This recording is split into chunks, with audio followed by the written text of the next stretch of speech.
it says I'm live.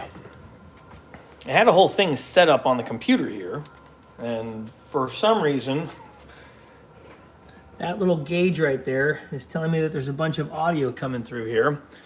And so I need to figure out how to make it stop doing that, and that's probably going to take time.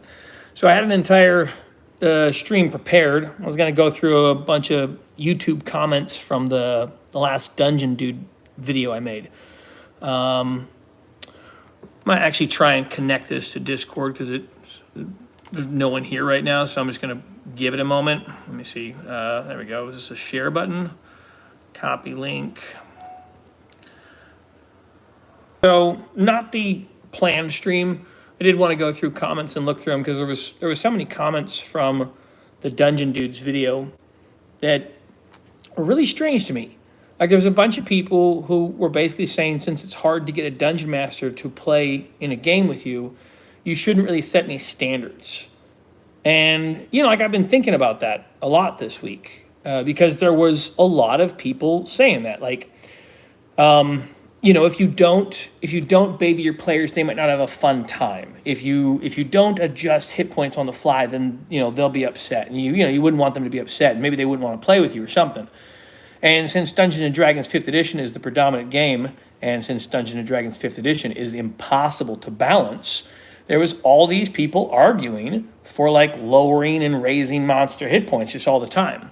I realize that I don't have the chat up on here. How would I know if there was chat? I don't know. Someone type something in chat so I know if there actually is chat here. I think I've used my phone once or twice, but it's been a while. All right, it seems to be. Oh, there we go. Okay, cool. All right, thank you. Anyways, that combination of like the Dungeon Dudes video and then like all the people who commented, because like there was like, I don't know, it was like 230 comments on that video. There's a lot of people commenting on that thing. So I went through all of them. And there was a lot of people who were basically like, look, you can't balance Dungeons & Dragons, so you need to baby your players. It's like, it's a reasonable idea. And at the same time, I'm like, yeah, I guess that is kind of a reasonable idea. If you can't keep Dungeons & Dragons running well for your players, yeah, maybe you're supposed to actually baby them in that game, which is a real bummer.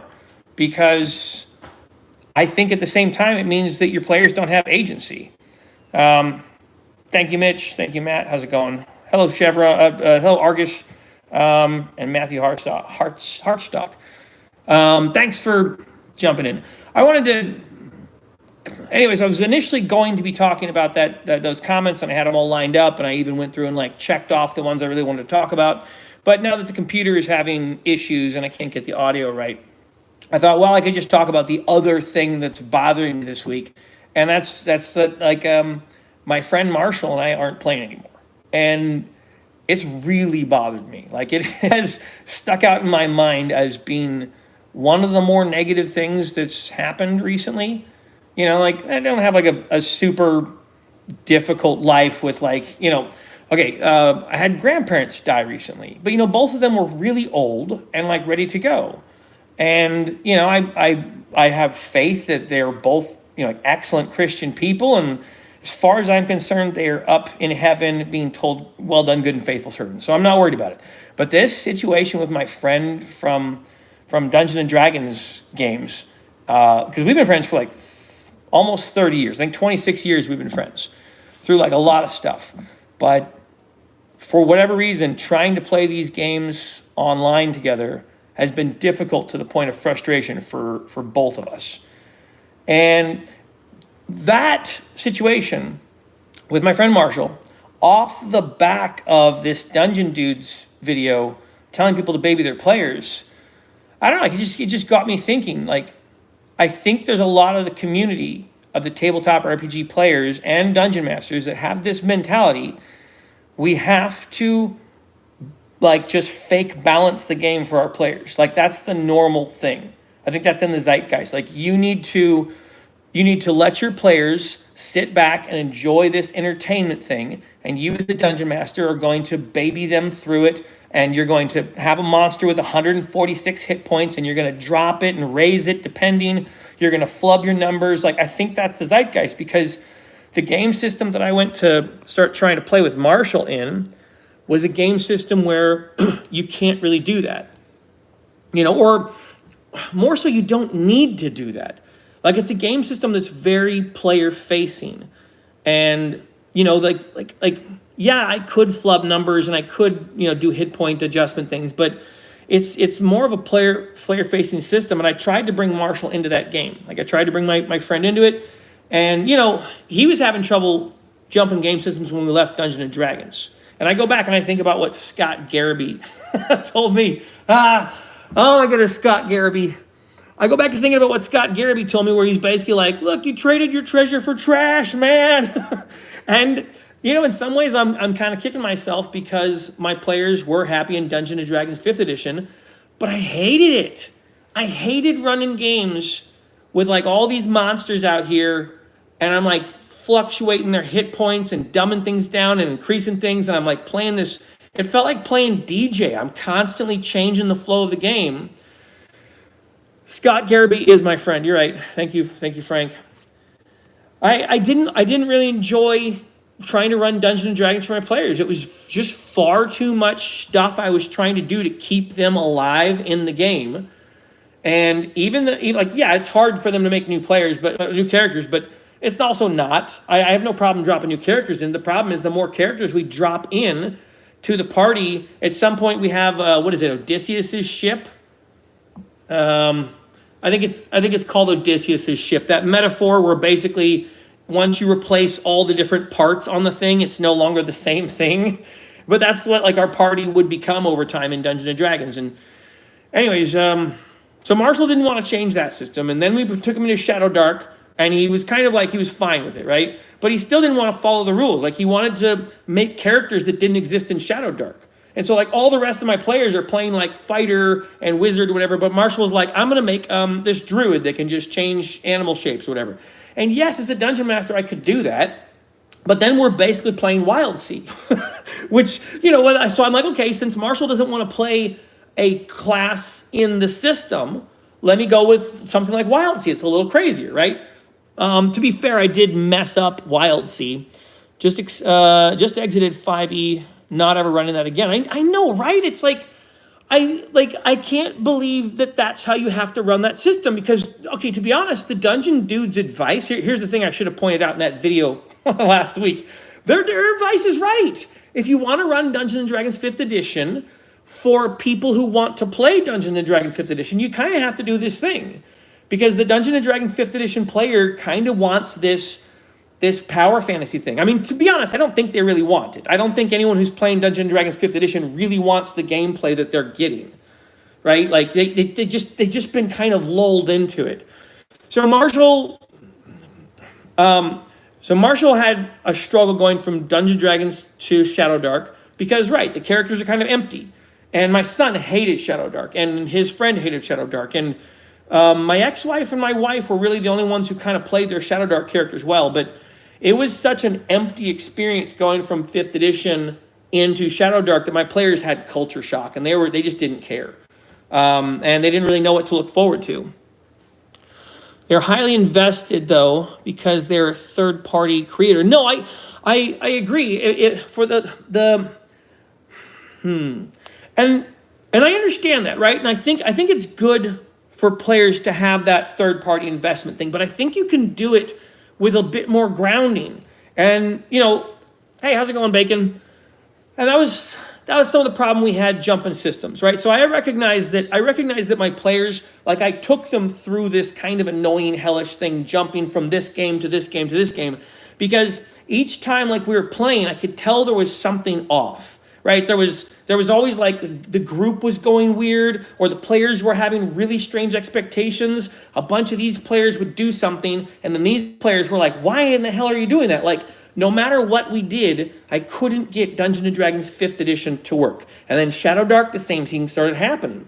And so then we jumped again. And like each time we were going like 10 to 15 sessions, and then like each time it was like shorter. Like Shadow Dark was about 9 sessions, and my players were like, meh, we don't care. And then Dragonbane, we went like 8 sessions. And the same thing, like players were just doing stuff like randomly. Again, I'm playing with like kids and things, so that kind of adds to it. But Marshall didn't like any of the jumps. And the last jump that we made recently was the new system that we're playing in. Mitch says the Marvel universe doesn't help with expectations of character story arc. I agree with you so much. No, you're absolutely right. Like you're watching all these Marvel movies where it's basically just like, it's almost like a video game, right? Because like when you're playing a video game, you don't generally you expect that you need a 180-degree turn, because in a video game, the main character is changing from being lame to being good at stuff, right? So there's a lot of these movies designed like that, where it's like first they're just lame and then they're good at stuff. And I think Dungeons and Dragons, people believe their character arcs some similar way, where they're just kind of like empty vessels the player is inhabiting, which with their fireballing the world. What was the new game system that we used? I can't say the name of it because it is still in the process of being developed. It is still in the process of getting some trademark things. You are welcome to join my Discord server. The creator of the game is in the Discord server all the time. You can message him directly, and if you're interested in checking the system out, there's an NDA you can sign, and start taking a look at it. I tried to bring Marshall into that game system. Hold on, let me catch up with the things that are up here. Oh yeah, in development. Thank you for passing that on, Argus. I tried to bring Marshall into this game system, and I already had recognized that it was working for our Friday group well enough. Like, so Marshall, I'll go back to the beginning a little bit. Marshall and the rest of my players were all playing. Marshall is in Thailand. He's my best friend for like 30 years. And we had a 6-person game for a while. Marshall in Thailand, the rest of us all here in the house. Sometimes we'd have 1 or 2 other people online, but we've been playing for the last almost 2 years, on and off, with different systems. And the last system that we dropped Marshall into, we'd already made like a split in our game group, because the rest of the players all wanted to be playing on Friday night and Marshall wanted to be playing on Saturday night. So it was going to be Marshall and my son and Landon, so 2 boys. Which, I recognize for a player, that's rough. It's rough to try and play with kids. So Marshall's going to be playing with these 2 kids, and I'm going to run the game.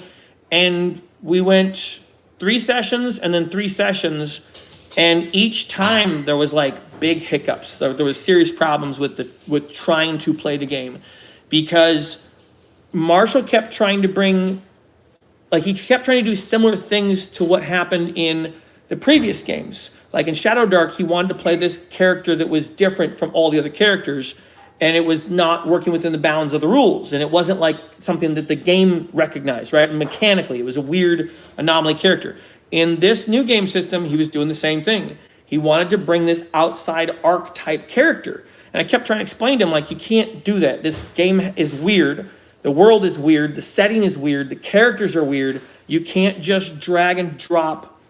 I kept trying to explain to him, like, it's kind of like you're trying to drag and drop Luke Skywalker into Star Trek. It just doesn't work, right? The world is weird for that character. They don't know what to do with it. Appreciate the subscription. Okay, so, yeah, of course. So here you can see, it's like it's all working perfectly right now. The stuff's, okay, it's a little bit high up, but the chat's on the window. Man, I was fixing everything, but stupid audio. Okay, so now that means I have like another couple hours of work I got to do to fix all that. Let's see. Cry more. Your big complaints. Okay, cool. This is helpful.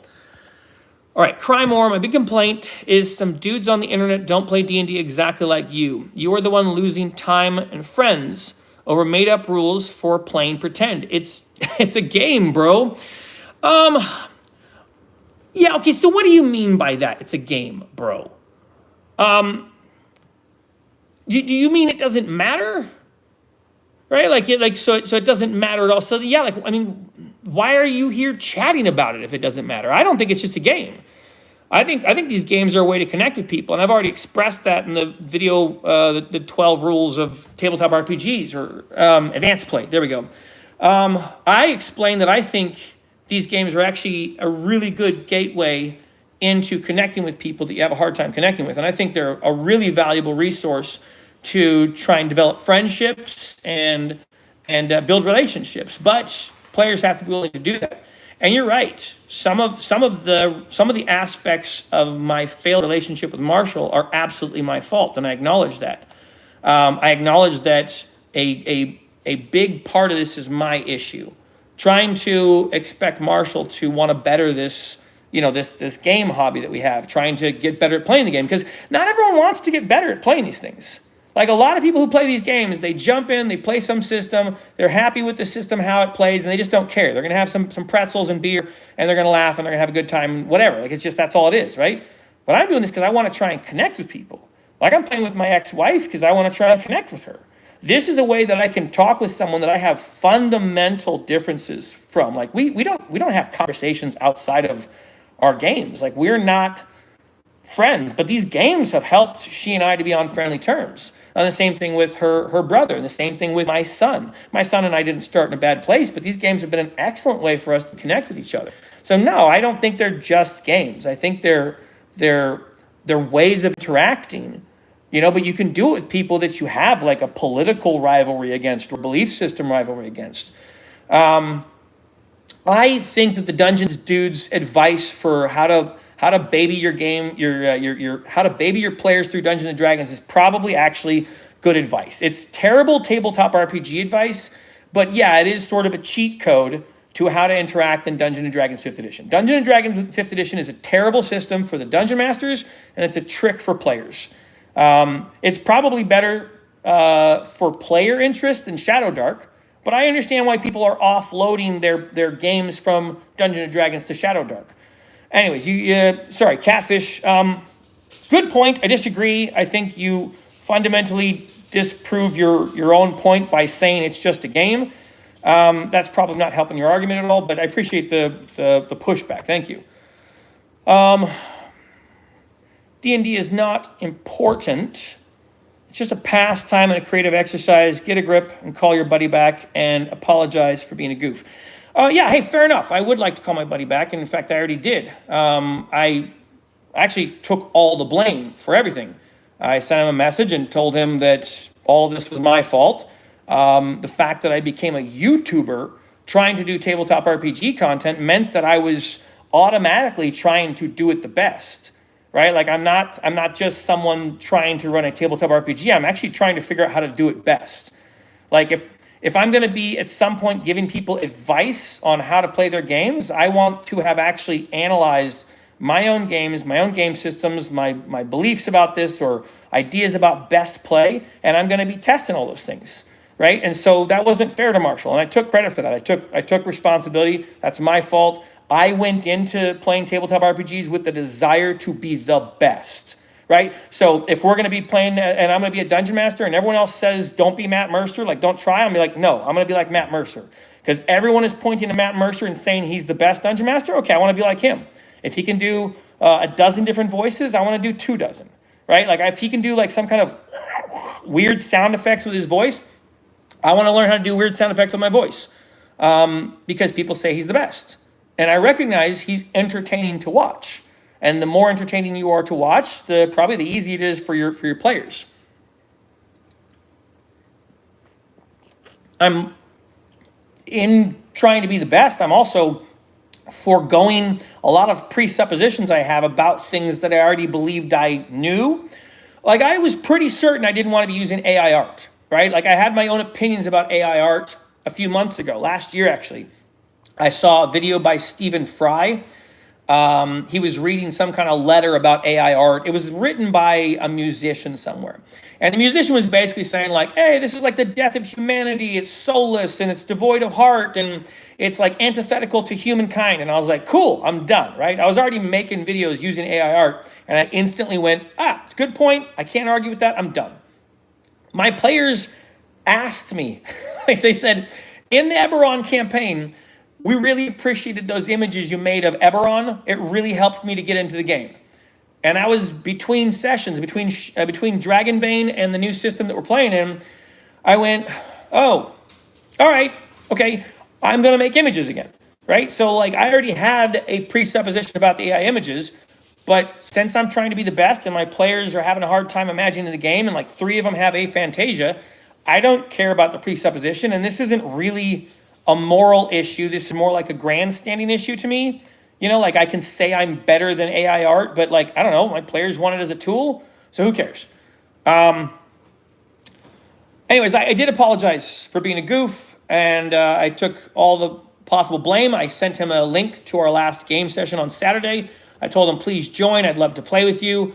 You know, I'll try not to set any more expectations. I basically did what all the people in that Dungeon Dudes videos argued. And I don't mean like I babied him. I mean just like took all the responsibility, right? I said, hey, you can show up to the game and have no buy-in. And I will just, you show up and I'll just give you a good time.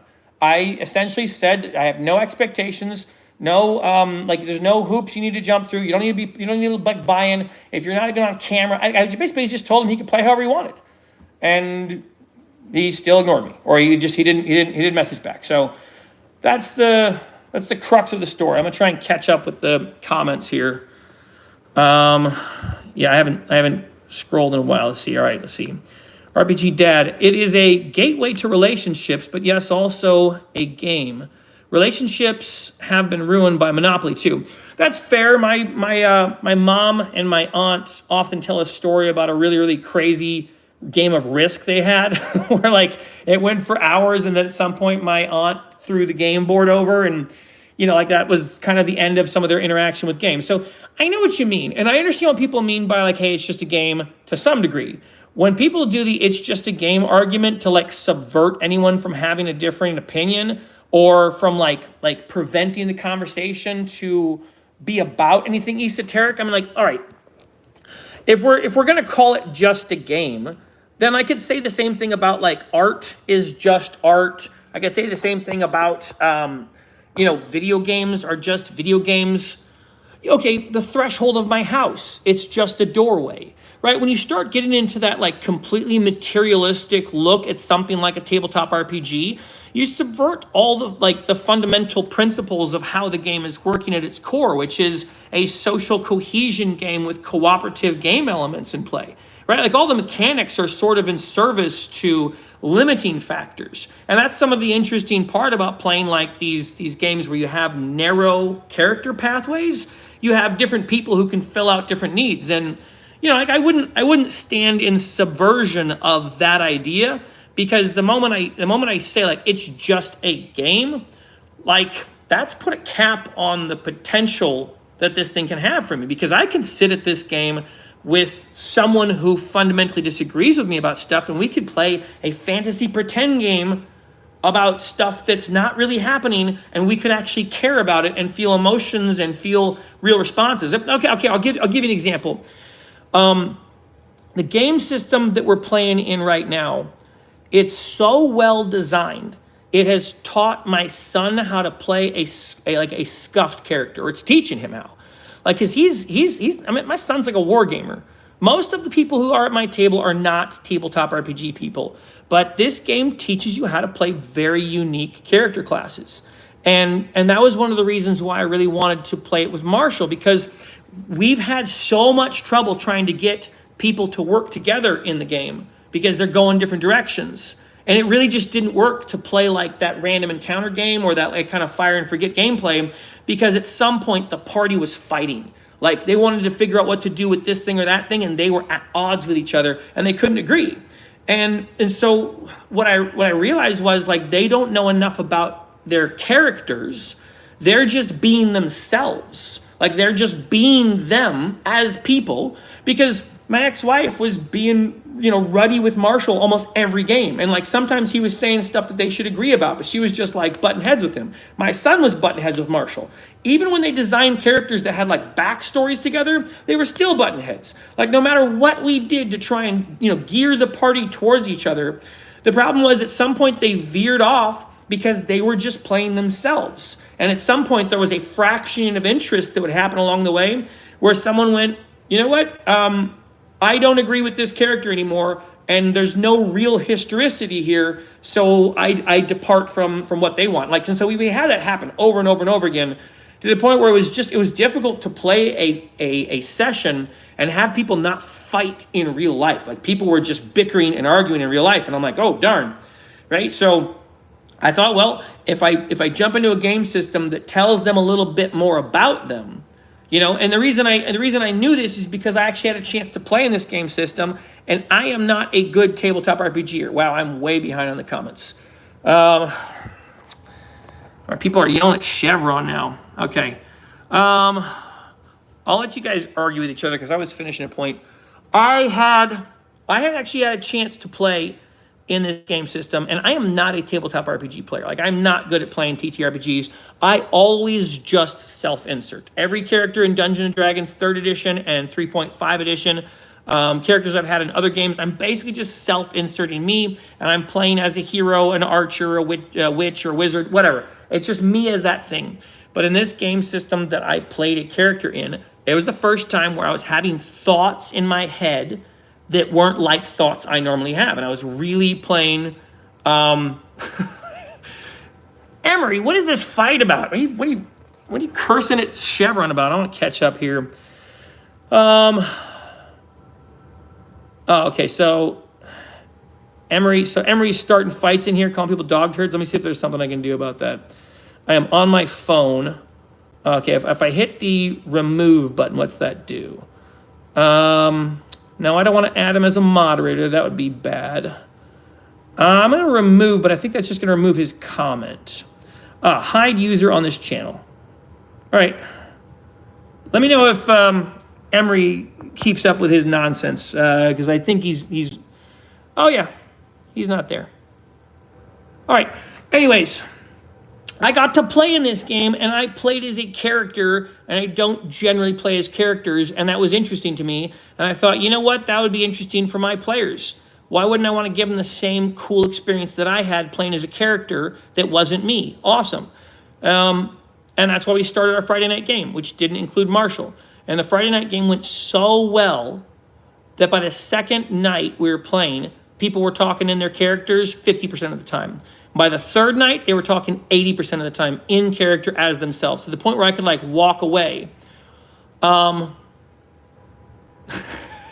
You can still hear Chevron that you're a dog turd, which it was a really cool experience to go from playing with my players arguing and bickering and fighting with each other about the game to suddenly they were talking in character and they were understanding why they were doing different things. That was like night and day gameplay. It was so cool. I was like, great, I want to try and do that with the game with Marshall on Saturday.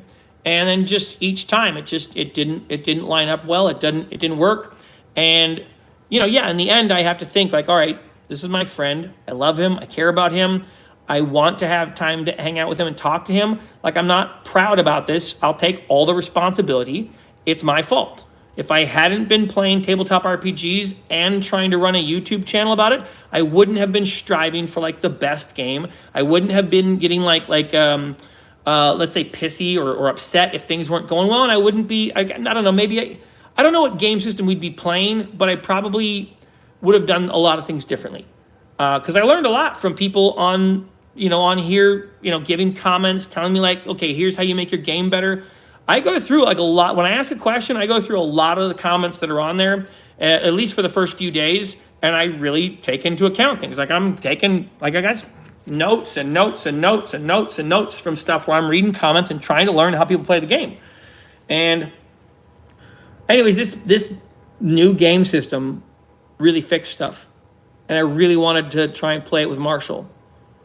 I wanted to try and play with Marshall because I thought it'd be a good way for him and I to be able to connect through these games and actually have like, a good back and forth, because like there was times where he was really telling me like, I look forward to playing these games through the week, right? Like I'm like during the week, I'm kind of trapped in the narrative of the story that we were playing, and I'm thinking about what I wanted to do. And, he had that a lot in Dungeons & Dragons. I don't know if he had it in Shadow Dark. I don't think he had it in Dragonbane. And, so I really wanted to recapture that again for him. Like, I really wanted to, like, make it good for him to be able to, like, engage in that game again and tie in. And since I already knew that my son and Landon and the other people on the Friday night game were doing that, and they were excited, I could tell. I really wanted that experience with Marshall. And so, yeah, we tried for a couple weeks repeatedly. And again, I was willing to consider it was my fault, right? Because the first time I started the Saturday group in the new system, I messed it up. I didn't make a cool mystery town. I made something that wasn't a cool mystery town. So I redid it, and I made a cool mystery town. And that's where I think Marshall like maybe gave up on the game, or he just, I don't know, whatever was going on with it, it compiled. And then any critique that I was giving him, like he was just frustrated, and now he was dreading it. Yeah. So anyways, I took responsibility for that. But I think the reason I decided to do this stream is because I realized like it's been affecting me a lot. I'm gonna actually try and scan the comments because you guys are saying a lot of stuff here, and I want to hear what you're saying. Yeah, it's been affecting me a lot. Like the friendship being distant right now. That's messing with me. All right, so Emery. Okay, so all Emery's messages. So Emery apparently was being crazy in here for a while. Hey, Midwest Malachi, how's it going? RPGs require the intimate sharing of imagination that comes with a lot of implications on lore. It also comes with a lot of social stakes. That's well said. Intimate sharing of imagination. You're right.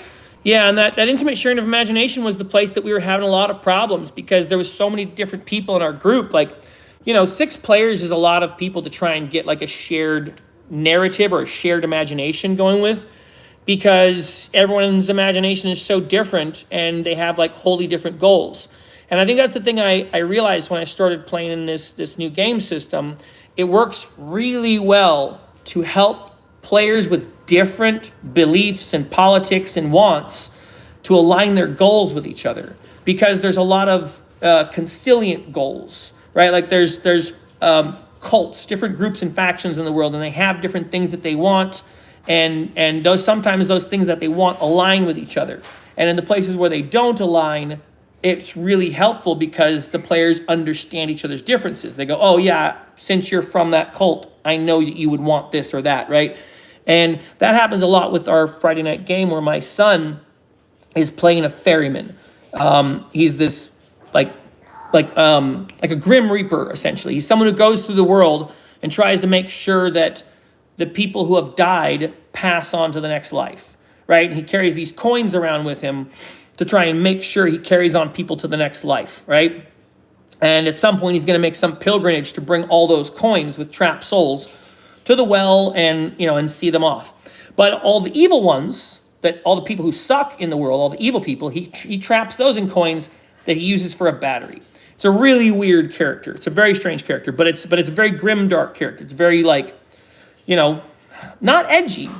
It's not edgy. But it is dark, and he plays it really well. And the Friday game group, they just got in this really crazy fight with this witch Padrella, and we had a session split, right, where we started the session on Friday like 2 weeks ago and ended it right after the first round of combat. And that's where I had that week to think about that Dungeon Dudes video. And I realized that I was actually already starting in this encounter with Padrella to baby my players. And as I made that video talking about the Dungeon Dudes video and how I just hated all the advice, I recognized that like Padrella should want to kill them. Padrella does want to kill them. Why am I playing Padrella as though she doesn't want to kill them? And I was like, oh, because I actually don't want to kill my party, right? Because like killing the party in the game is a bummer. It's always a bummer, right? Because it means you got to stop. What do we want to do, guys? You guys want to make new characters? You go, who's going to be, what? Are we going to start? We're going to play board games for a couple weeks? Like, that sucks. It sucks to have the total party kill. But it sucks even more to know that I'm playing in the game and I'm babying my players through this fight with Padrella. So it was really good. I made that Dungeon Dudes video, worked out some stuff. I recognized that there was 2 things that we forgot in the combat round we'd already finished, where I knew that Landon was going to get to have both of his skeletons activate. Right? So I'm like, okay, I'm already taking back one thing. All I'm going to do is change one action that I took at the very end of combat. All my players were like, yeah, we get it. That's cool. And I explained to them, this guy just doesn't run away. right? He doesn't grab Padrella and run away, and the players are like, yeah, sure, it makes sense, it's fine. And I'm like, and now we're going to have this fight. And they were like, good, we're ready, right? Players understood that I wasn't going to baby them in this fight, and man, that was a rough fight. That was, in one round, they were at the ropes. And I wasn't cheating, I wasn't flubbing any of my rolls, I wasn't playing like a baby, I was treating Padrella like a real character in the world who had real agency, and she had 6 bodyguards, and my players went out there knowing that they were outmatched. My son dragged the whole rest of the party out, and he convinced them that this spell he could cast would end the fight, and it didn't, right? And so now, the rest of the party is like in a desperate state of negotiation, except for my son and his mom, my ex-wife. And both those 2 characters were like, we got to finish this fight. And my son now starts burning resources. Like, he's playing Zurich like Zurich wants this fight to end, right? And so he's burning his divinity as hard and fast as he can to succeed on his spell rolls to give her impossible dodge rolls. And he does it a couple times, but now he's actually burned all of his like energy, his resources, and he doesn't win the fight. They get Padrella down to like near dead. She's also burned resources, but it's like a disparate thing where even if they kill Padrella, they still got to deal with these 6 bodyguards, and they don't know that the bodyguards are just going to go, oh, you killed our boss, we're all good now, right? Like so my players are realizing we can't finish this fight, so half of them have already gone back into the bar where it's safe, and now it's my son and his mom's character, so it's Zurich and Squirrel trying to wrap this thing up and also trying to surrender. And it was like my son coming back from that fight, and this is the reason why I was telling this story, he realized he'd burned all of his divinity. And he's now a character who's like living at the edge. He doesn't have the ability to just mitigate damage when he wants to. He doesn't have a miraculous way to get out of some like hard and fast situation. And the way this game system is designed, players have so much agency in how their character dies. It just, when I was listening to the Dungeon Dude's video, I was like, man, this is not the way. Like a dungeon master just manufacturing a situation and pretending that these odds matter and these stakes matter. This fight was cool. And it's really cool that my character, my son's character, has come out of this fight and he's going like, I don't have anything left. Like, he's thinking about becoming a dark character. He's at that point like a criminal gets, where they go, I want that thing, do I just take it? Which is really interesting. Because, you know, my son's never played a character. This is his first character that he's played that was like different from him. Like, it's weird. It's a weird kind of dark character that executes people, you know, and takes their souls in a coin. Anyway, so I see there's a few people popping in here with comments and things. Let me scroll back through. All right, yes I am, but I joined. I haven't had a chance to check it out. Okay, sometimes players have different levels of investment towards things. To him, perhaps it was just a game, while to the rest of your group, it was more than that. No, I think that's a really good point. I think for him, it was basically something where he can just jump in and we can play. We could play a game together. But that's the part that didn't make any sense to me, because I asked him a few times, like, hey, we could play Marvel Crisis Protocol. We could play Zombicide. We could play other games. There was something about it, like he wanted to play this kind of game, but he didn't want to play it the way we were playing it. And he even made a point of saying, like, hey, maybe I should go get a new Dungeon Master and try, like, playing the game with someone else. And I was like, yeah, actually, that'd be a good idea. I think you should. I think you should get a new Dungeon Master, because if you were to get like a different Dungeon Master and play with them, you might get an idea that, hey, it's been my fault this entire time. It's not you, it's me, and that could be great, right? You also might find out that they're terrible, and you actually like me as a Dungeon Master. It could go either way, right? And I don't know. I don't think that was something he was actually interested in doing. He was just bringing it up as an option. But I think you're right. Your user here, I think you're correct. It was a different level of expectation and like participation. Sorry, I'm just plugging my phone up over here. I'd be careful not to put the game above your main purpose. Be careful not to put the game above your main purpose. And I recognize that, right? I realize while I was thinking about my engagement with Marshall, there's an aspect where I'm like, yeah, I don't want to put the game above that. But I still feel like there has to be some buy-in for players. right? Like how much does a dungeon master do for the players? And let's say I'm actually really asking this, T-Dog. I am. How much of the player's work should the dungeon master do? Right? I mean, at some point, we kind of get into that realm of like community theater, where I say a thing and then your character says a thing and then I say a thing and then we respond, and then maybe we just say we resolve this thing. Like, right, I don't have a problem with that. That is a different style of play. In fact, I even optioned that style of play to Marshall.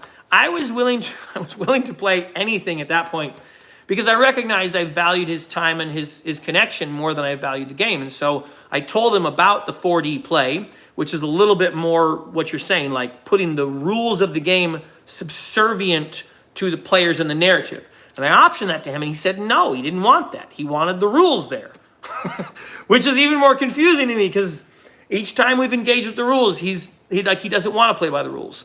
I don't know what to make of it. You know, like I feel like towards the end, I felt like I was trying to make someone do something they didn't want to do. But that thing I was trying to make him do was cooperate with other people. So that was a bummer. The bad guys want to win just like the heroes do. Right. That's exactly right, TSL Frontman. And I think this fight with Pedrella was one of the first fights I really did that. Even in the Saturday night game, there was this monster the players were fighting against when we were still having the game. And there was still a point where I was going a little bit easy on them. And it's a really hard habit to get out of. Like, babying your players is, I think, one of the hardest mechanics of dungeon mastering that it's hard to stop doing. And it's even like pervasive into the level of thinking you have. Like, people were making suggestions on that Dungeon Dude's response video where they were like, hey, you know what you could do is you could just have the bad guy knock the players out and then leave. That was a real suggestion. And I'm like, that is incredible levels of cope to try and keep your players alive. Like, even the thing with people, when people argue like, hey, in the Curse of Strahd, the bad guy is kind of toying with his food or whatever. And I'm like, yeah, okay, fine. But that is a silly trope, right? That's not a cool story idea. When you see that in a television show or a movie, like, generally that's the point where people are shouting at the movie theater screen, like, what are you doing? Hit him again. Like that's, no one likes that thing. Let's see. What elevates the connection? What elevates connections as the top of the value pyramid? That is a really good question. And you know what it is? I couldn't think of anything higher. Like, I couldn't actually think of anything higher. That was actually the furthest I could think. Like, the potential that you and your son or your wife or your best friend or someone who's not a friend of yours or an enemy could sit down at a table and share a fantasy story with each other. Like, you guys could just get together and you guys could get some dice out and you could go, I don't care if President Trump is the president and you don't care if President Trump is the president, and we're just going to play the game and we're going to try and have a good time, and we're going to try and get past our differences, and we're going to try and make a story together, and maybe our characters die and we make new ones, but ultimately we're going to try and cooperate together, even though in real life we wouldn't, because we're going to connect through this game. I can't think of anything higher than that, right? Like, I mean, I actually tried. I spent a while, like at least a few months, thinking about it, and it was the point that I was actually ready to quit the game, right? Because there's been a few times where I've been ready to just go, like, I'm done dungeon mastering. I'm all done dungeon mastering. I don't care. We'll just play board games. It's not worth trying to constantly manufacture the game and cope the hardest that this all makes sense, because I know this world doesn't make sense. I know that these NPCs don't make sense. I know I'm making up everything important about the game moment to moment, and that's a problem. And there was been a bunch of times where I've just been like, I'm ready to give up. And then I think about it and I go, this is the only way that my son has connecting with his mom, my ex-wife. This is one of the only ways that my son has connecting with his stepmom, my wife, right? Like, he and Lex connect between these games. So I'm like, okay, I'm willing to, for frustration, I'm willing to stop allowing that interaction. I'm so arrogant. I'm so frustrated. I'm so lazy. So I was like, no, I can't stop trying to connect with, I can't stop trying to run these games because this is the way they connect with each other, right? They're playing the games. They're telling the stories with each other. They're having a great time. It's rough a lot of the weeks. It's really difficult. Are you guys heading outside? Yeah, we're outside. Okay. Sorry. Oh, it's okay. It's okay. I don't have the good microphone, so we're picking you up and all the noise you're making. Sorry. I'm sorry. Okay. I'll see Bye, buddy. I'll see you later. Have a good walk, man. Because it's gonna crush his bones. Okay. Thank you for telling me, buddy. Okay. Anyways, connection. I couldn't think of anything higher than connection. Yeah, I took a while for it. At the other end of it, that's my son Riker downstairs. Extreme mental disability. I would love to be able to play one of these games with him. I would love to be able to play a game with him. It's impossibly difficult. But as I've explored different games that exist, I've realized, oh wow, even despite his disabilities, this is probably a type of game he could play. He loves telling stories. He loves being part of stories. He loves like the lore of worlds and stuff. And I think he could participate in one of these things. I thought war games for a while was the thing to try and get him to play, but he's a storyteller. He loves telling stories. So connection. I can't think of a thing higher. I'll scroll down and see if you can think of something higher than connecting with other humans. I'm totally interested in talking about that or hearing your thoughts, But I think it is a transcendent potential. And it's probably why these games are so interesting to me. Okay, see, just adjust the PC hit points on the fly. See, just adjust the player character hit points on the fly as you see fit, and then watch the reactions. Yeah, no, I think that, right, if I were allowing my players to do any of the things that I was doing, I know we wouldn't have a game.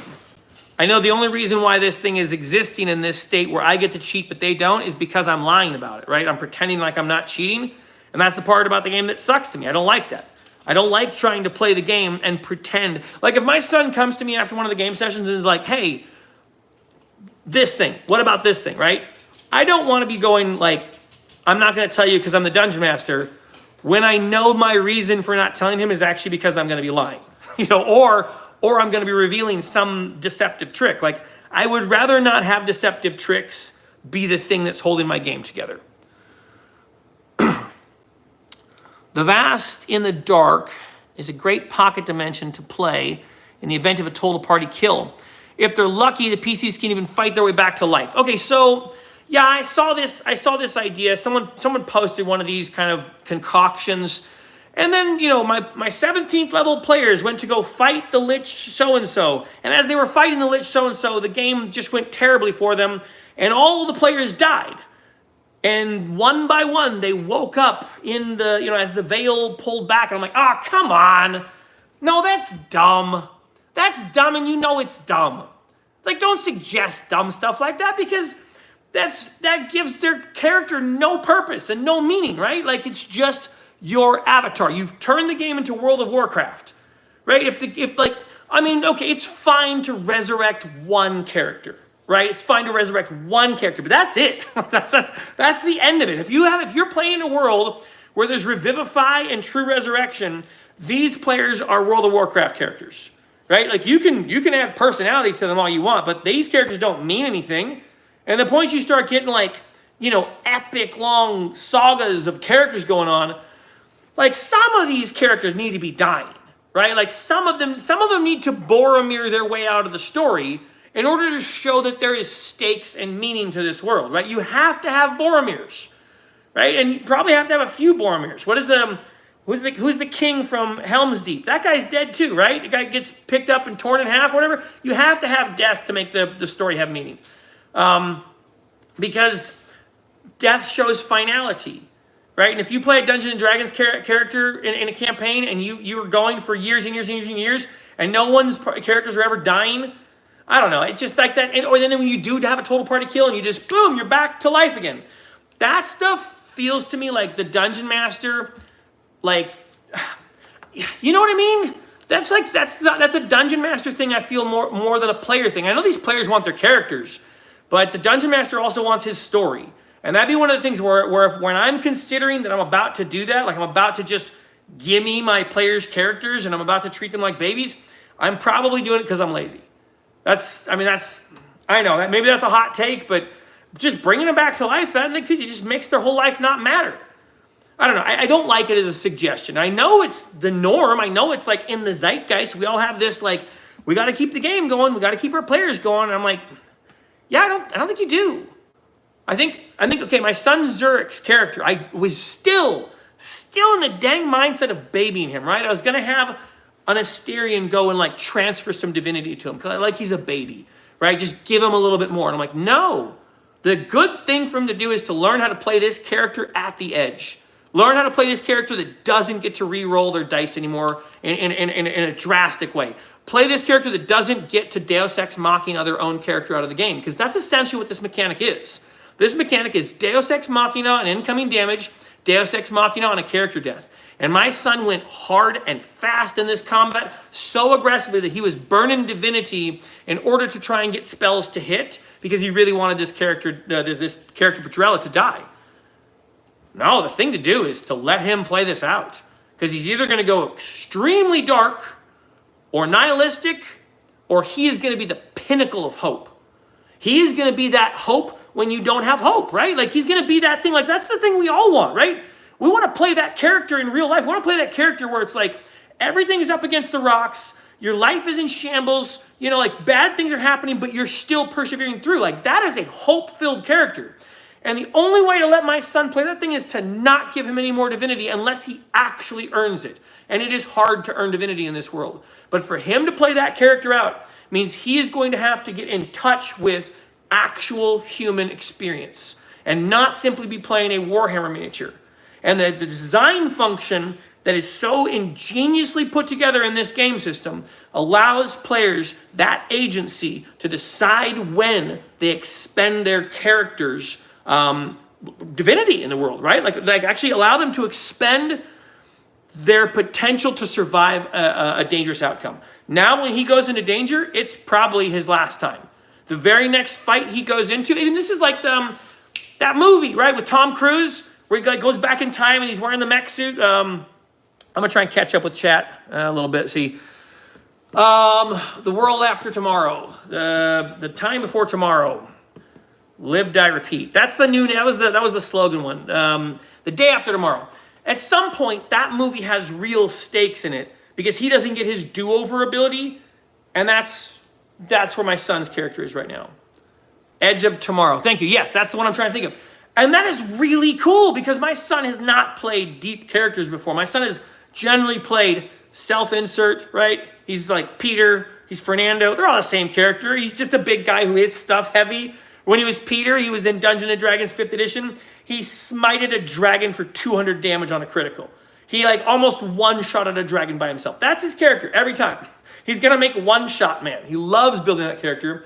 Now he's playing a ruddy, broken character at the end of his life because he burned out all of his energy and his willpower to survive in one battle that didn't go well. That's a cool story, right? Like that is a really cool character. I'm interested to see what happens to that character. I am interested to see what kills that character because that is a character he could decide he could go, Zurich's not going to adventure anymore.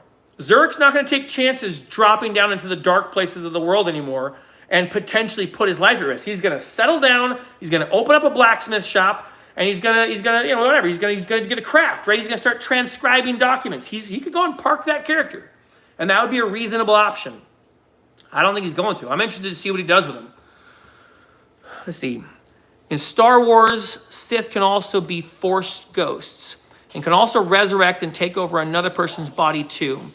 That would make a cool storyline, like a Darth Bane. I don't have a problem with that. And if a game system had that kind of mechanic built in, Wild Sea had that, where you could play a character and then at some point your character dies and becomes an anchored, and that's like a new type of character, and now you gain some new mechanics. There's a little bit of adjacent lore to it, but I don't mind when a lore system does that. But I probably wouldn't lean into that being a normal thing. I think I've come to the place where I'm like, I think the character death idea is really good in these games. And some of the reason I feel that way is because my Dungeon Master was not a baby Dungeon Master. Like the Dungeon Master I first started playing the games with was not like treating me like a baby. When I went, like my first character, I went and I touched an Orb of Annihilation. Bzzz, dead character. He's like, hey, can I talk with you? Can I talk with you? Come on back here. All right, so character sheet, right? He's like, so you died. And I'm like, what? How? He's like, you touched an Orb of Annihilation. Your character's disintegrated. We'll have you make a character next week, right? And I was like, oh, and he just, that was it. He went back to the session and I got to sit and watch. You know, and everyone else was like, you know, responding to the fact that I just blinked out of existence. It was so funny. Next character, I think, got eaten by a monster. My Dungeon Master treated my characters like they were real. And when I made dumb choices or did dumb things, he punished me. And I remember a few of my characters, and I rather liked that most of them died. You know, but again, they were all self-inserts. They weren't deep characters, which is probably why I don't remember any of their personalities, because they were just me, but I was a robot or a telepath or something, whatever.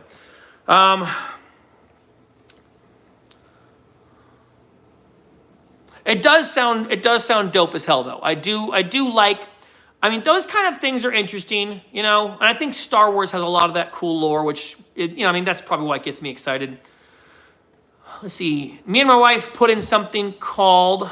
Me and my wife put in something called the Martyr Token in our game, and once per campaign, a single person can sacrifice themselves for the group if their backs are to the wall. I think that's a good mechanic. Daggerheart has something similar to that. When your character is like about to die, you can basically step in and do a thing with your last like breath or action or something. I don't have a problem with that. I think I would say the Divinity mechanic in the game is unique and interesting because of what it allows you to do with that sort of meta currency. And it is kind of a meta currency, but it's actually also a narrative currency, which makes it weird because it is actually based on your character's build. Like your character's build design like creates that number, which means it's also a narrative thing. It's hard to explain, but I like that meta currency. I think it's one of the more interesting parts of a forward-facing mechanic that I really like, and I think it does it well. And I think my son playing this character is exactly the thing I wanted for Marshall, right? Like the person who is in my game who is generally doing the best with RPG, like the RPG element, the role playing, was Marshall. He leans into playing characters. He was the first of us who was doing voices. You know, he was the first person in my whole party that was doing, character in accent voices. We were all getting a kick out of it. Yeah, so I mean, like, actually getting him to want to play again, that's a hope, right? I don't know if it's going to happen. And so, yeah, like this last week, I've been bummed about it. I've been like, and I don't really know what to do to make it better. I don't know, because he's not responding to messages I'm sending. So we're kind of like at this, I don't want to be a pest. I don't want to just be a nag. I also thought about not making this video because I know he sometimes has watched videos on my channel. And so everything I've said in this video, I'm not talking about him behind his back. I'm okay with him seeing this, and but I'm also not trying to be passive aggressive. It's fine if he doesn't.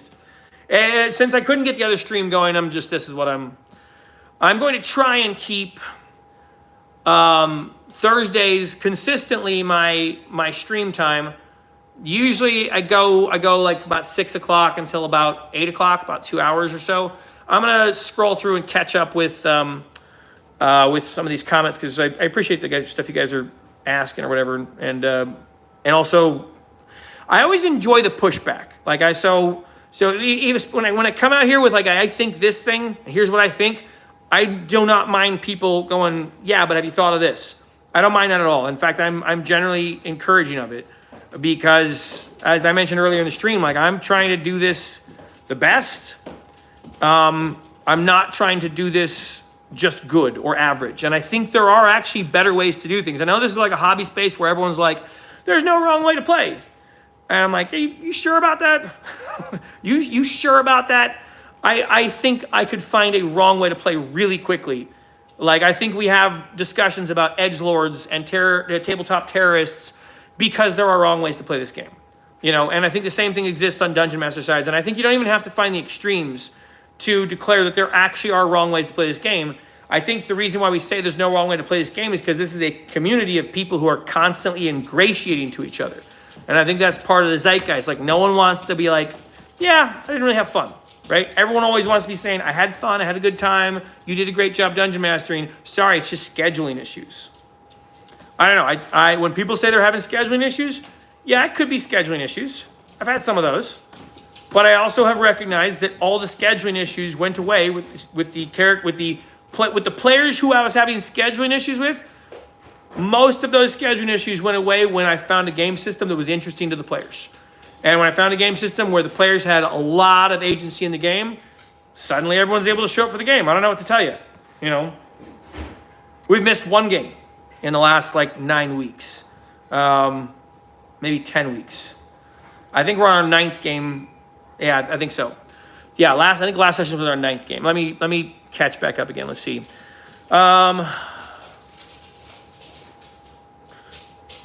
Only time I allowed this in Star Wars. The only time I allowed this is in Star Wars, and players and Jedi died and became a Force ghost. Okay. Do you think a game system is important in shaping roleplay? Man, that's a good question, Red Rocketeer. I think it is essential. Okay, so I've speedrun my players through a lot of the different tabletop RPGs, and I've looked at a bunch of different game systems, and I've talked to people about playing games. Again, I'm playing with people who are not tabletop RPG players. Like, most of the people I'm playing with are like board gamers, right? Like, there's theater people. Like, my wife's a theater person. My son's uncle's a theater person. So we're playing with like theater-y type people, but I'm not playing with tabletop RPG players. Like, they wouldn't normally play this type of game. It wouldn't be something they would do. But my son's interested, his friend's interested, and so everyone else kind of just trickled in. Actually, my friend in Thailand, Marshall, was interested, my son was interested, and then everyone kind of trickled in. So when I think about playing a character in a tabletop RPG, what I generally end up doing is dropping me or a character I've seen from a movie into the game, right? And so, like, maybe if I'm going to play like a Viking game and I'm going to drop the 13th Warrior in there, or maybe I'm going to play a sci-fi game and I'm going to drop like a Star Trek or a Blade Runner character in, right? But I'm not really being that character. I'm just kind of being me as, like, whatever, Luke Skywalker or something, you know? It's a very different thing from actually role-playing in the system. And this game system that I'm playing right now is the first game system I saw that told me how to be someone. And I'll just tell you a little bit about it, right? So I had this character, Nicholas, right? And I'm going to be a witch hunter. And I went, I don't know what the hell a witch hunter is. I don't know what that means, right? So I already started thinking about what Nicholas was going to be. I'm like, okay, he's going to be a witch hunter, right? And like, what exactly does that mean? And so there's this whole section that explains what the cult of Thetis is, right? Like what the witch hunters are. And so I read through the Firebrand, which was what my character's life path was. They're basically a character that at some point in their life, while they're trying to hunt witches and monsters in the world, they're going to remove their own heart and they're going to replace it with a burning fire elemental. And I was like, the hell kind of character is this? Who does that? Like, who? I mean, I was thinking about, like, I don't know who does that. That's weird. And I'm going back through it. I'm like, oh, hold on. Okay, so what's the Firebrand doing again? And I read through the different stuff. And I'm like, okay, at rank 1, they're doing this. At rank 2, they're doing this. At rank 3, they're going to remove their heart. It might be rank 4. At rank 3, they're going to remove their heart and replace it with a fire elemental. But there's a chance they die during the procedure. I was like, what? That's crazy. But you can decide how easy or hard that test is going to be by deciding, do you want to take on a little baby elemental and it's an easy test, or a big, burning, charring, flaming, grisly elemental? And I went, oh yeah, the big one, right? The big one, right? Because if you're going to do this, if you're going to be this guy, you're going hard, right? You're going like, I want the big, grisly elemental to replace my heart. I want to burn twice as fast and twice as hard. And I went, this character's weird. This character is super weird. And combine that with the race system in the game, And I was like, I've never seen this character before. Like, I don't know who this is. And so I just kind of leaned into it. And the first thing I started doing, because the guy who made the game was like, okay, we're playing the game. We're going to do the unicorn thing, right? So if you're ever talking as your player, you got to do this thing. And I'm like, all right, fine, right? And I listened. I did it, right? So when I wanted to talk as Nate, I'm doing this, which makes me feel stupid. I secretly think this is a shaming ritual that gets people to play as characters. And man, it works. Because people don't want to do this thing. They look stupid, and they know they do. So I think at my table on Friday nights, it's like twice per session it happens. The rest of all conversation is in character. Unless we're in a combat, it kind of breaks out a little bit more. But so I'm doing this with Nicholas, right? And I'm going, all right, Nicholas has an accent. He sounds sort of German. So I'm trying to get Nicholas's accent, and I'm trying to speak as Nicholas all the time. And as I'm examining how Nicholas thinks in moment-to-moment interactions, I am becoming more and more Nicholas. And there are times where I'm speaking as Nicholas and I am not speaking as Nathan. And the reason I know this is because there are things that Nathan would think of that Nicholas did not. And there was a point that came up where I'm like, I didn't think of that. And Nate would normally think of that. That's weird. And I went, oh, wow, I'm really in this character, which was a brand new experience. Because of how it's designed. So yeah, to answer your question, I think the system really helps that because I've been playing role-playing games on and off for years. I played 3rd edition, 3.5. I mostly DM'd 4th edition. Have mostly DM'd 5th edition. I've played a couple sessions in 5th edition. I played some Morkborg. I played some Savage Worlds. I played one more. I can't remember. And this was the first game I played where I went, I know who Nicholas is. Nicholas is a studious witch hunter. He's smart, right? He knows how to read. And I know he knows how to read because I had to buy that feat. I had to buy the ability to read and write. And so I knew that Nicholas knew how to read, right? And that was a big thing, right? So Nicholas was someone who'd spent time and energy learning stuff. And he takes journals and he writes things down. And so when we encounter a library, the rest of the people are worried about like this undead guy. I'm like, there's books. Those are books. Those are important books. I want to look through those books because I know how to read and you guys are idiots, right? Like it totally helped me to learn how to play the game because it told me who my character was and it gave me a narrowing window that allowed me to play such a specific character that when I was finally at the cusp of like learning what this monster was that we were dealing with, and I'm going like, what in the hell is this creature? Nate was going, what in the hell is this creature? But Nicholas was going, what is this thing? Like, what kind of undead creature acts like a sociopath, like a psychopath? This was like a serial killer undead. And I was like, what? What is this thing? Who does this? It's laughing at us? This is weird, right? And I'm like fighting against this thing. But there was a moment that came up. The whole house was on fire.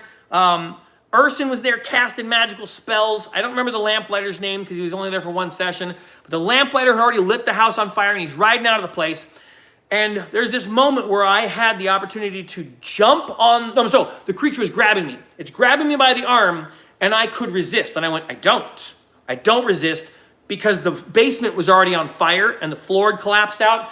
And so I pushed my weight onto him with the silver sword and I just went into the pit. And I went, I know I'm going to kill myself, right? Like I know this is how Nicholas wants to die because of two main reasons, right? There's no way I walk away from this fight and find honor in my life path anymore.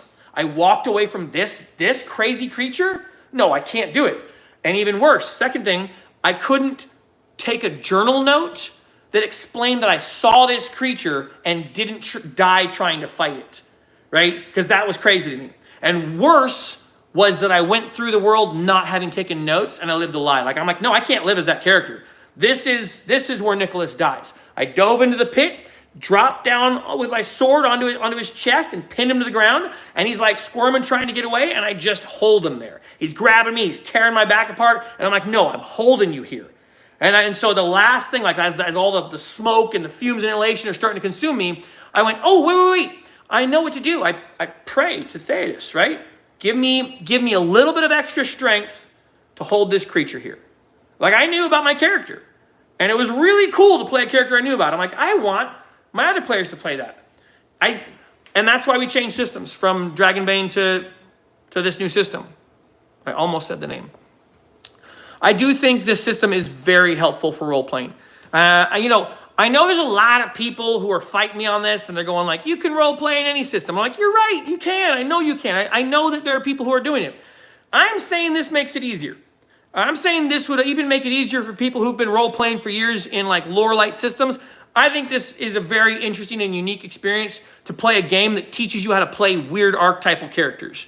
Because I've never seen a character in any game system before that plays like a luck gunner. And the luck gunner is a crazy character. Like that class is bonkers because it taught my ex-wife how to go from playing, she normally plays a lady edgelord. I think I'm gonna go with edge princess. Men edgelords and women edgelords are different. They manifest similarly, but they exist. And the women edgelords are really difficult to play with. Almost as like, I think actually the women edgelords can be worse because people don't know they exist. But she was playing that for a long time. And this game system taught her how to play a not edge princess. I'm gonna go with edge princess.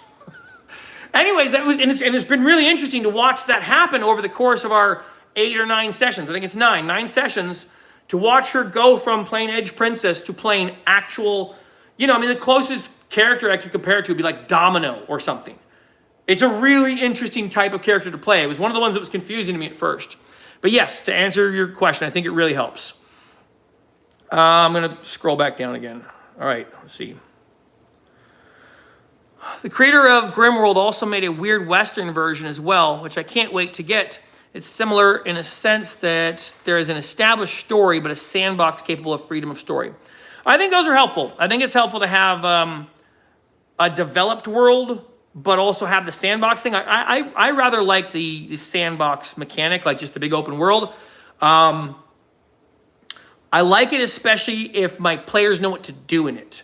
Like if they know what they want to do, it's super easy. I do not like playing the sandbox game with characters, like with players who are playing characters and they don't know what their characters want to do. Because then each week you're going, so what are you guys doing next week? And they're going like, yeah, we don't know. You know, or we'll talk about it through the week. And then no one has talked about it through the week. And then you're coming up on the thing and I'm like, okay, I kind of need to know what I'm prepping for this week. Are you guys going north, south, east, west? Which hex are you going to? I hate that. That's not fun. I don't like to try and prep the day before. And I also don't like to try and do that focused prep where I'm like, okay, so since you guys told me you're going north, I prepped north, right? And so now I have this hex done and my players are like kind of ready to go there, but then they decide they do something else, right? Or they get distracted and go, actually, we could go over here. And I'm like, yeah, but I only have this one prepped. You know, I don't like, that's not fun to play. And I have not struggled with that. This is an open sandbox system where my players have such clear agency, like they know what they want to do during the session. And anytime we're stopping, like we're at a pause point, it's almost like a to be continued. But like here, for example, tomorrow night, we're playing tomorrow night. I have 3 things I need to prep. I need to make a couple AI images, which I've already made. I need to create 1 NPC, and I think it's it. That's it, right? Because they're going to talk for probably 30 to 40 minutes about what they're doing because they have different wants, right? And they have to try and figure this out as a party to go the same direction. And some of them really want this thing and some of them want this thing, but the reasons they want it are the important parts. And, you know, so while that to some people may not seem interesting, you know, in premise, it's interesting to them. Like to them as players in this game, as characters in this game, it's interesting to explain the reasons why you want to do things and to make sure everyone understands it and to come to an agreement. They spent like 30 minutes trying to plan a heist that they didn't even go on because playing in characters is something that players really like to do. Like they're having such a good time doing this. And I don't know, maybe if you're used to playing like more of a war gamey type of game that's like just, hey, we're doing combat and we're talking in the combat sometimes, then maybe not, right? Like, I think you kind of have to be interested in the character narrative type of play. And I think that's what we're starting to try and figure out how to call it, because there do seem to be different arguments or theories about like the role-playing thing. Because I say role-playing, and I'm kind of meaning playing as that character, but sometimes people are talking about role-playing a faction. Sometimes people are talking about like bare minimum role play. And so like when I'm talking about it, I'm like, no, we're talking about a session where you are 90% talking as your character. And then every so often you're popping in with a few mechanical things you want to talk about. But now I forgot what the question was, sorry. I got off on a tangent there. See, no Limelight Productions says, nice, I enjoy games that have rich lore, but I also like games like Index Card RPG that leave it up to you to build out your game. It gives you the essentials, but the rest is up to you. So that's exactly what I'm doing, right? I'm able to do that, absolutely. I started with a town, the town of Swampford, right? And the way the system helps you as a dungeon master to build out that town, you roll up a bunch of random stuff and it gives you a story. The story almost naturally happens because of like the way that the lore works. And just understanding a little bit of the lore means when you roll up the population for the town and you find out that half of it is this one race and half of it is this other race, boom, it's a weird story already, right? Because these two races shouldn't be getting along. Then you roll up a few NPCs. And once you get those NPCs, you start finding a few secrets, a few details about them, some stuff that this guy knows that this guy doesn't know.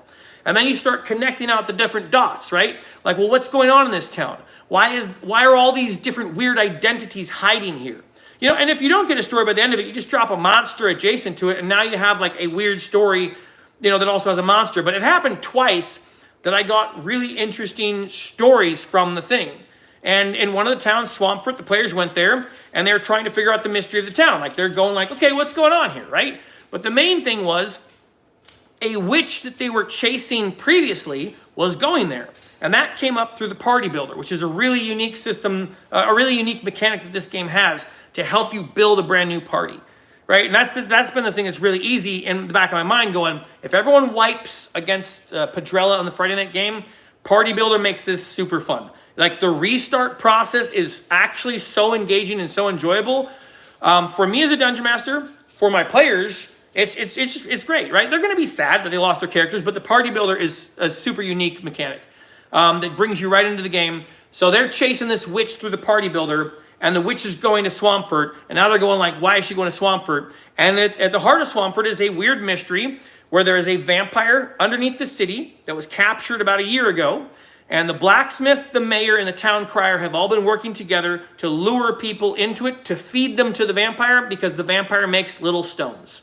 And the little blood stones are very useful. The blacksmith uses them and makes really powerful weapons. And they've been making, like, you know, just bank off of this. And they've been sacrificing people in the town, family by family, to this vampire. The players come to this town, there's a weird mystery, right? They're trying to figure out what's going on. What happened to the last lamplighter that came here? They're asking questions. I thought it might take 3 or 4 sessions. It took 5 sessions for them to actually figure out the mystery, because this NPC doesn't know anything going on. But this NPC knows that these 2 NPCs are weird, right? This NPC knows that this one has been going outside the city. But that NPC who's been going outside the city has nothing to do with the mystery, right? And that kind of kind of weird happens naturally. When you roll up in the town builder, it just starts boom, little arcs, little arcs, little arcs. I didn't get the arc on 5 NPCs, so I added 3 more, and boom, everything was connected. It's weird. Now my players are going, well, we want to naturally follow where these weapons went. So they're following where their weapons went, which took them to the Waylaid Inn. So each week I go, okay, like if I don't actually know where they want to go, I go, so where are you guys going next week? And they're going, oh yeah, we're going north. I'm like, okay, road north, cool, got it, right? And I just know what I need to make road north based on what they want. But I know they're tracking these weapons. So right now, I know that there's a split in the party. Half of them want to go back up north to the Waylaid Inn to finish making a deal with the vampire family, the Black Rose Bazaar. And they want to finish making the deal with the Black Rose Bazaar because the Black Rose Bazaar wanted that vampire that was under the city, right? But the players killed it. And it's not the player's fault, right? The witch had made a deal to bring it to the Black Rose Bazaar. The witch failed to do it. Now the Black Rose Bazaar says, so get us a different sanguine, and you'll get the same deal that the witch gets. And so the players are going, we kind of want to do that, but we also want to follow Padrella. And Padrella went south, as far as we know. And, you know, so they're at that point where they go, follow, like, the deal we already have in the process, or go south. And they're going to have to spend about an hour or something working that out, because half of them want to finish the deal with the Black Rose Bazaar, because they want to know what that is. And they want to, like, get entrance into that. And the other half want to go kill Padrella. And that's a difficult thing, right? Because going to kill Padrella is going to be taxing on them. So they have a difficult choice to make, and I know it's going to take them some time to work out what to do with that. I'm just preparing both eventualities, and since the game plays out so narratively with characters engaged all the time, there are times, like last week, I had stuff prepped. I took a whole journal page and wrote down a courier message and a map to hand to the luck gunner of the party, they never got to it. You know, it's just okay, all right, tomorrow, right? Next time we play, there's a courier coming, right? But the problem is they got locked into this discussion because after the fight with Pedrella, they were arguing about what they should do. And when I say arguing, it's characters arguing, which is like a key difference than what we used to have, because we used to have players arguing all the time. And it was really difficult to play with players arguing. Digging the necklace. Thank you so much. This was something my dad sent after my grandparents died. So this was a necklace my grandfather used to own. I got a whole treasure trove of stuff when my granddad died. My dad, let me see if you can see it from here. My dad sent me that grandfather clock. And he had some people ship it over to me. It's the only antique I've ever owned. I did not think I would ever own a grandfather clock. This thing is really nice. I need to take the time to crank it and turn it on. Don't give me nice things. Anyways, my dad sent me a bunch of treasures from my grandparents, which was really cool.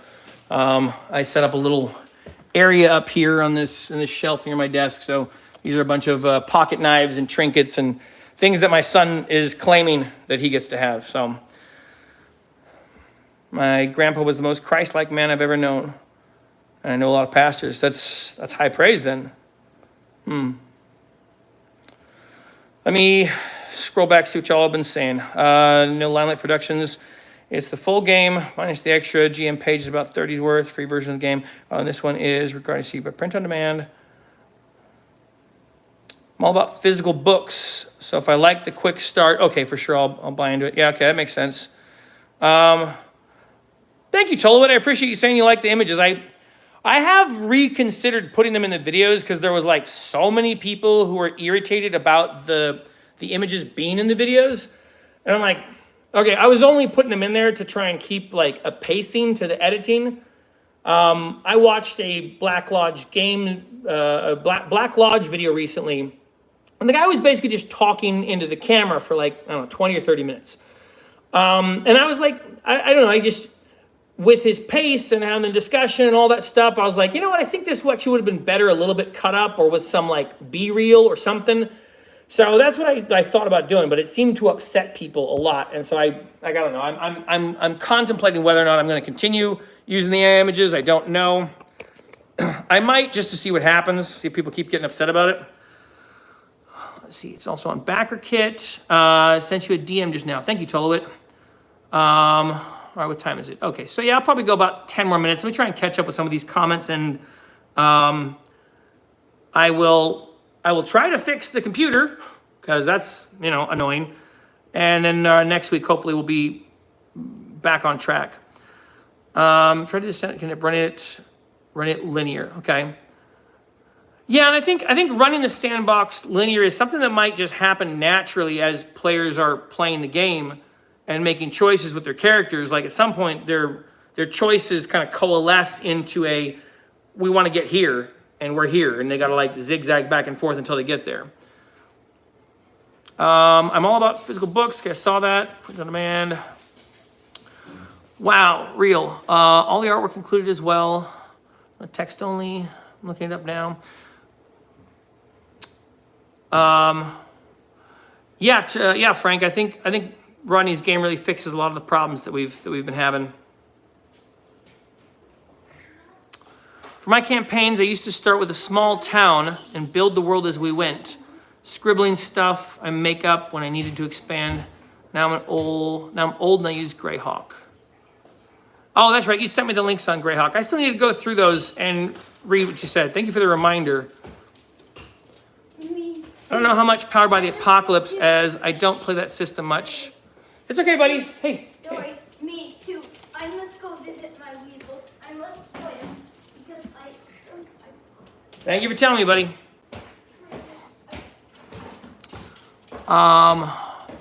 Yeah, Powered by the Apocalypse.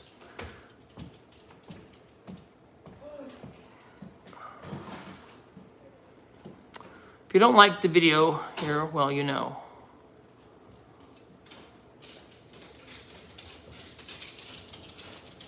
Don't know what you're, actually, I don't know what that's referring to, Argus.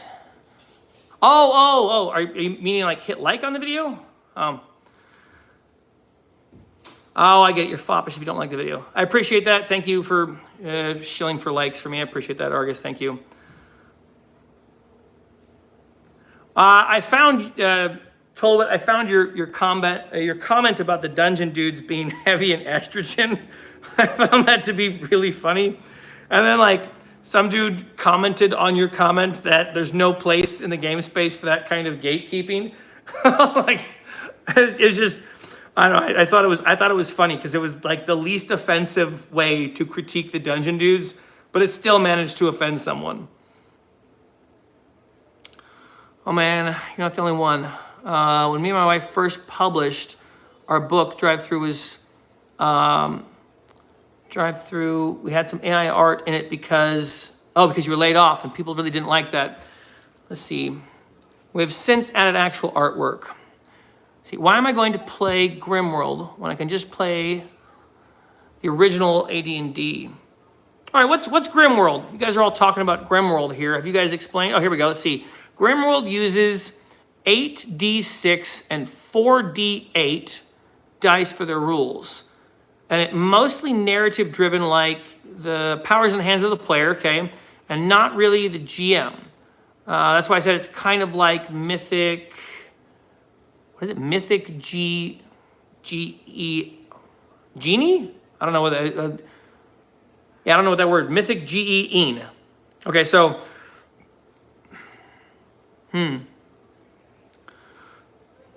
Okay, so what is a 8d6 and 4d6 dice system look like? 4d8. So you use 8d6 and 4d8.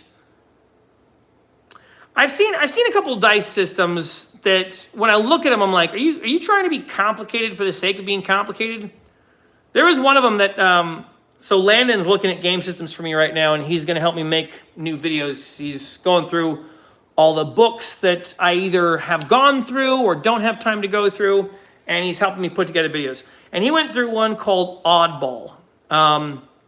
It's an interesting system that uses colors and like odd numbers and even numbers, and like they mean different things. And you're rolling dice and trying to get odd numbers, and you have like these bennies that you can spend to make your number go up or down. So you can try and get odd numbers or whatever. Anyways, it's a weird system. It's even named Oddball. And I think that's kind of for a reason. I think it's trying to be weird. I don't know, there's a point like when you get in some of these game systems where I'm like, like, does it need to be more complicated? Especially if like the complexity of the game system doesn't really add to the setting. Like I'm fine with the Free League Games D6 system. I think the D6 pool is plenty interesting. I think it's fine to just grab 6 D6s, and that's going to be all you're using for the night. I think it's especially good that Free League Games has decided to go all in on that game system, and they're just using that D6 system over and over and over again. And the reason I think that's good is because it's great if you have a game group where you guys are just playing 3 to 10 sessions and jumping games all the time. Because a lot of their game systems are kind of designed for like that sort of short play or like narrow arc play, and I think there's a lot of people who do want to play that way, or maybe they think they want to play that way. So I don't mind that, but like when you start getting like that really complex system that's like complicated for the sake of being complicated, part of me is just like I don't understand why. Like why would you use that system? I don't have the answer. So if you have the answer, I'd be interested to know. Let me see if you've responded. Tolowit says, AI is the future. Human artists will ramp up their game and overcome it if they have the gumption. If a lot of them raise their game, they can blow AI out of the water. Errol Otis equals unmatched by AI. I'm guessing Errol Otis is an artist. If you haven't already sent me a link to something Errol Otis makes, do. I'd like to look at it. I agree.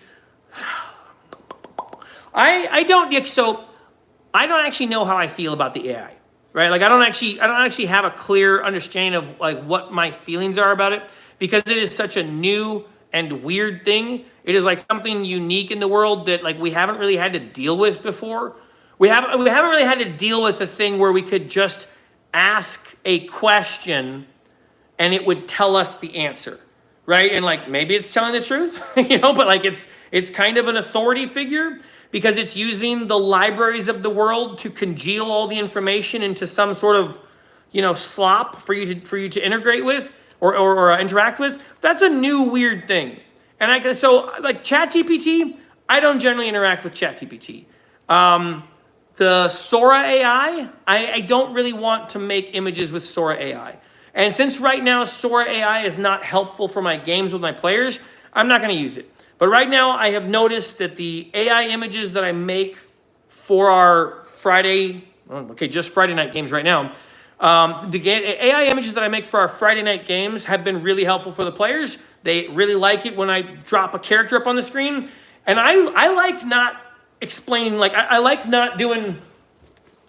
There's a girl, she has black hair, she has a yellowish skin, she's wearing a scarf and a black coat, and she has boots on. I just don't, like that. I know that that's a dungeon master skill and you can exercise it and you can get really good at it. And I get pretty good at it, right? Where I can just kind of, okay, he's got a peg leg and a whatever, and a hook and a red coat on. And I can kind of just fabricate a person and then a personality. But I don't really enjoy that version of play. And I don't think my players really get immersed very well in the game when I'm not delving into the NPCs. Like the moment I started building NPCs for this game system, not only were my players interested in those NPCs and engaging with them and learning their mysteries, but they also were like connecting with the NPCs, right? Like they were asking them for things and they were going to get them for things, and they knew that this NPC has the solution to a problem they're having. They're protecting NPCs, like they're doing all sorts of stuff. And it adds a new level of interactive play. People were telling me months ago, lean into non-player characters for your players to connect with, and I think that's right. Like, I think that's absolutely solid advice. I didn't come up with that. That was something that people in the chat were like saying, hey, make better NPCs. And so I do. But with the AI thing, I don't know how I feel about AI music. Right? Like kind of some of it sounds dead to me. And when people say like the AI art looks soulless, I'm like, yeah, okay. I mean, maybe that's true. I don't quite know what they mean, but I'm also like I'm not interested in arguing about it because like I kind of know what they mean. It's like, all right, sure. Mythic game engine, but it is also not done in scenes so much like Mythic is. There's kind of like an oracle kind of system, but not strict yes or no's. Okay, but can Grimworld core an apple? I responded with a clowny emoji to him today. He was looking for a defense of the cause. He made up stupid stuff, making it seem like I don't like women in my games. Hang on, I'm trying to see what that's in reference to.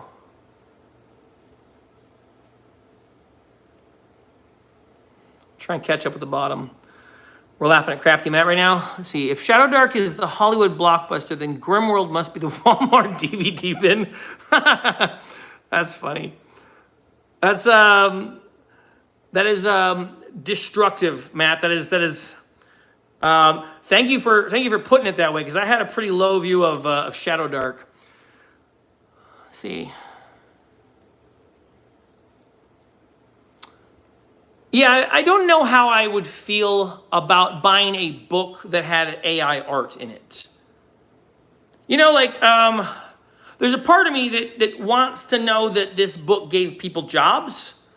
Okay, here, for example, I liked when Hollywood movies had a lot of stuff going on in them.